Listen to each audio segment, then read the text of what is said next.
Nhiều quá, nhiều hay là nhiều sợi ấy.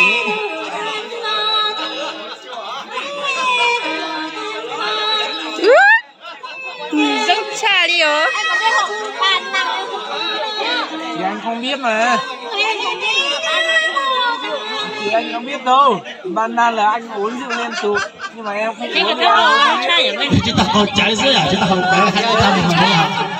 Anh không biết vào ban này anh không uống rượu đâu. Bây giờ anh không biết rồi. cho anh xe ha.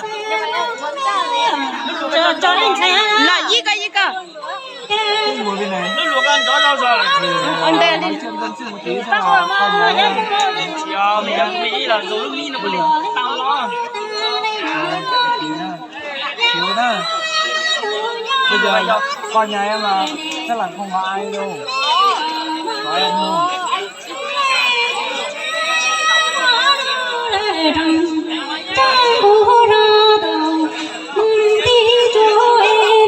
Dạ.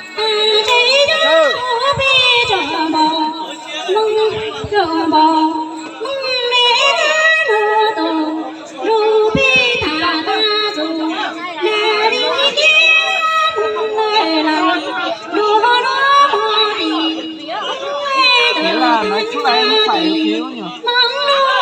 Thế là em phải lắm rồi.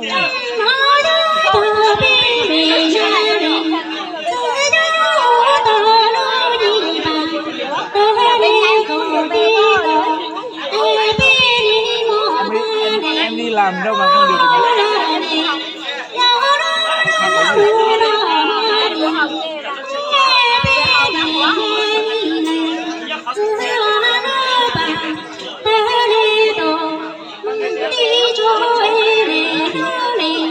Chính là sinh nhật của anh đó.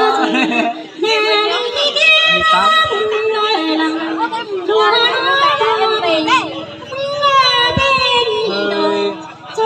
Hơi tiêu một tí nhỉ? Như là mình quên nhau mua một tí, một xíu.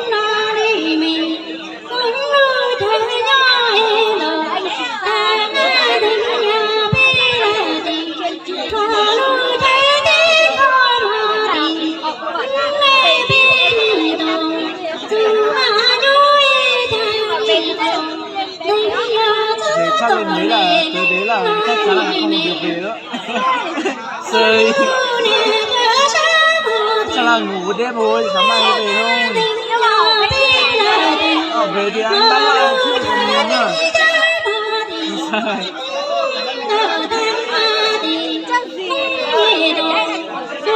Nhà mà. Ngày đấy là anh ở nhà anh muốn đến trưa, xong là không có ai cả, xong là anh thôi nếu mà không có ai thì anh đi chơi.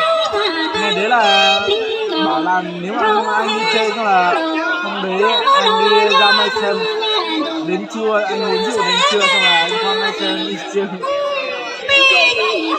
Đó, anh đi chơi bạn bè mà. Đi chơi Mai Sơn thì sao đi? Bạn bè. Anh rất là anh ăn nhiều bạn bè Mai Sơn cả. Nhiều kỳ luôn.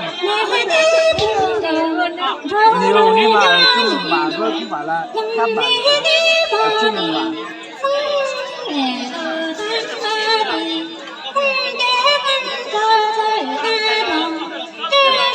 Em 20 năm.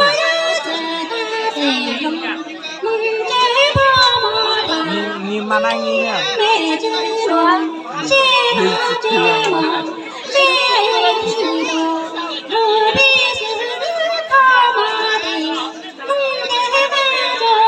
Chưa mà em nói là Điên. Anh 21, bây giờ anh đó, 20, 21 rồi. Nên cho đại con ấy thì là đó là thứ khó thế, giờ là đó thứ trái thì là phải ra đấy à? Nên chỉ là lấy thứ trái tôi nó là sẽ khó thứ trái nên chúng ta là nó là phải nó đấy à? chết thì là hai tay cái gì? Khó thế thứ trái đó phải xí, chế sản cho cái học trình tàu trái tay trái bây giờ thứ câu thế thứ lún giả nữa à? Thứ chỉ thông trái là gì? Cái chồng này chỉ có tiên ra sẽ. Rồi sẽ chấp lời đấy à? Rồi sẽ chấp lời. Bây giờ dùng xe nó đòi mấy nó. Còn nó phải nhau này nó phải 了，没毛中的家。